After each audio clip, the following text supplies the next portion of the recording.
Good Friday afternoon, everybody. And I mean that literally. It's Good Friday afternoon. And I want to take just a moment of your time, share something with you that has been on my mind a lot as I have, like many of you, I'm sure, spent much of my day thinking about Jesus and his sacrifice for me.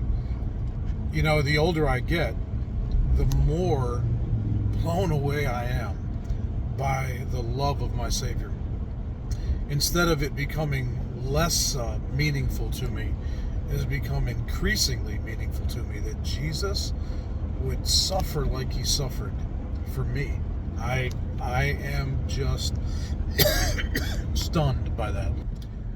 But one of the things that has stood out to me for years now as I read the story of the crucifixion every year is how the Pharisees and priests stood around Jesus on the cross, stood around a man they knew to be innocent because they had to bribe someone to lie about him, trying to find some reason to crucify him. So they knew he was innocent. And he's being tortured to death, and they smugly stand there and they say, hey, look, if you're all that you said you were, all you need to do is come down from the cross and we'll believe you, we'll follow you. You know, in 2,000 years, very little, if anything, has changed about human nature. I think those guys were telling the truth that day. I think had Jesus come down from the cross that day, they probably would have said, okay, let's side with this guy. He's the guy. He's got what it takes to accomplish what we want to see accomplished in this world. Overthrow the Romans, etc. 2,000 years later, I find that an awful lot of us as Christians still harbor some of that inside of us. Jesus, if you would just come off the cross, if you would not make this whole thing of crucifixion quite so central to what it means to follow you and be your disciple. And instead, Jesus doubles down and he actually literally says it. He said, do you want to follow me? Do you want to be my disciple? Okay, then say no to yourself, pick up your cross, and follow me.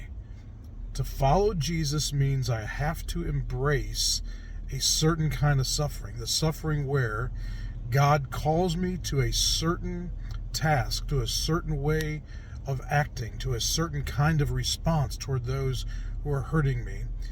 And it's going to hurt like crazy if I do what God is calling me to, if I follow him where he is trying to lead me. But if I'm going to be a genuine disciple, a genuine Christ follower, I'm going to have to say yes to that cross experience.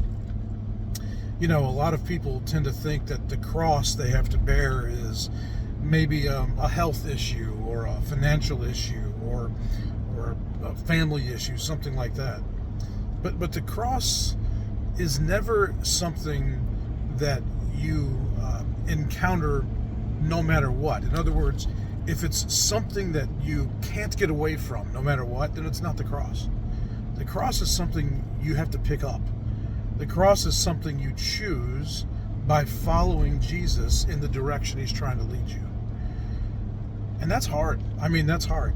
Over my life, I've struggled with that over and over and over again. I don't mean 5 or 6 or a dozen times. I mean 1,000 times. Where he asks me to say no to myself, no to my natural desires, and say yes to him. And in saying yes to him, I'm being kind of hung out to dry in some situation or another. I'm opening myself up to a level of pain that I might otherwise be able to avoid. Jesus, one of my favorite things about him is he never lied to us. He never painted some pie in the sky picture of what it meant to be his follower. But he did show us this. He showed us, if you will follow me to the cross, then you're going to have experiences like I had on the cross. And that is, at the moment when it feels like it's absolutely killing you, the enemy is being defeated at a level he had never been defeated at before in your life and in your world. The will of God is being manifest in that moment in a way it had never been manifest before. I believe each time we willingly stay on that cross, following the example of our suffering Savior, we have that same experience. The enemy is defeated at a deeper level. More of the will of God is released in and through our lives. So, embrace the cross. I don't say that casually, but embrace the cross.